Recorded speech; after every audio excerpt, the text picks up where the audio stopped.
আসসালামু আলাইকুম ভিউয়ার্স, আজকে আমি দেখাবো হেলদি খুবই স্বাস্থ্যসম্মত আইসক্রিম কিভাবে আপনি বাসায় বানাতে পারেন। এটা পপসিকল, এটা বাংলাদেশে যেহেতু আইসক্রিমই বলা হয় মোস্টলি।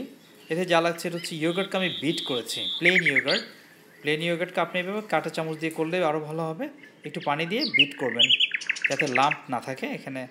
এরপর আমকে কুচি কুচি করে কাটছি, আমকে এভাবে আপনি কুচি কুচি করে কাটতে পারেন। সবচেয়ে ভালো আপনি যদি স্কিন আলাদা করে কাটেন। এরপর দেখুন আমি এটাকে কিউব শেপ করছি। কিউব শেপ আপনি এভাবে করলে খুব সহজে হয়ে যায়, কিন্তু আপনি যদি সেফ মনে না করেন সেক্ষেত্রে আপনি কোনো প্লেটের উপরে করতে পারেন। হাতের উপর করাটা যদি সেফ মনে না হয়, এভাবে আপনি ছোট ছোট কিউব শেপ করবেন।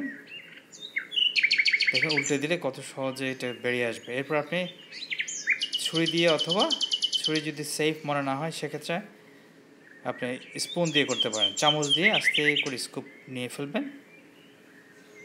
আমি এখানে দুটো ভাগ করছি ছোট ছোট। এটা সেকেন্ড লেয়ারটা কাটছি, দেখুন। এরপর আপনি দেখুন কোনো অংশ যেন বাদ না পড়ে, স্পুন দিয়ে আস্তে করে নিয়ে ফেলবেন।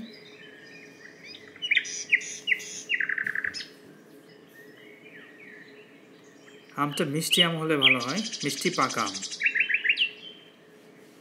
জাস্ট মিক্স করবেন, ভালোভাবে মিক্স করবেন একটু যেন। আর এতে সুগারের পরিমাণ ডিপেন্ড করে আপনি কীরকম চাইছেন, কীরকম মিষ্টি চাইছেন। মিষ্টি না দিলেও পারেন যদি ডায়াবেটিস বা কোনো অন্য কোনো সমস্যা থাকে।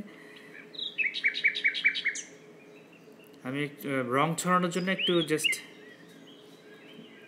স্প্রেড করছি, যাতে স্ম্যাশ করছি যাতে করে একটু রং স্প্রেড হয়। দ্যাট মিনস একটু ইয়েলো হবে। এরপর আস্তে করে দেখুন, এগুলি কিনতে পাওয়া যায়, এই শেপগুলি কিনতে পাওয়া যায়, মোল্ডগুলি।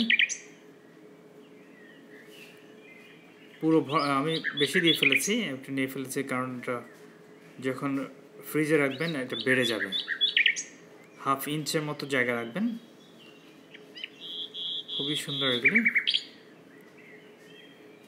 এটা ঈদের সময় আপনি ঈদ স্পেশাল হিসেবে ইউজ করতে পারেন, কিংবা যে কোনো পার্টিতে বাচ্চাদের খুব পছন্দ করবে। আর হোমমেড বলে আপনি জানেন এটাতে কী আছে, সেফ। আমি ফ্রিজে রেখে দিলাম। আইসক্রিম এখানে দেখুন বেশ সুন্দর হয়েছে, বাচ্চাদের খুবই ফেভারিট। আর এখানে কোনো আর্টিফিশিয়াল ইনগ্রেডিয়েন্ট দেওয়া হয়নি, ওই জন্য খুব হেলদি এগুলি।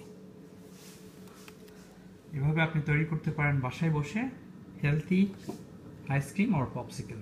আপনারা ফেসবুকে শেয়ার করতে পারেন। Thank you viewers, thank you for watching. Subscribe করুন। থ্যাংক ইউ, খুদা হাফেজ।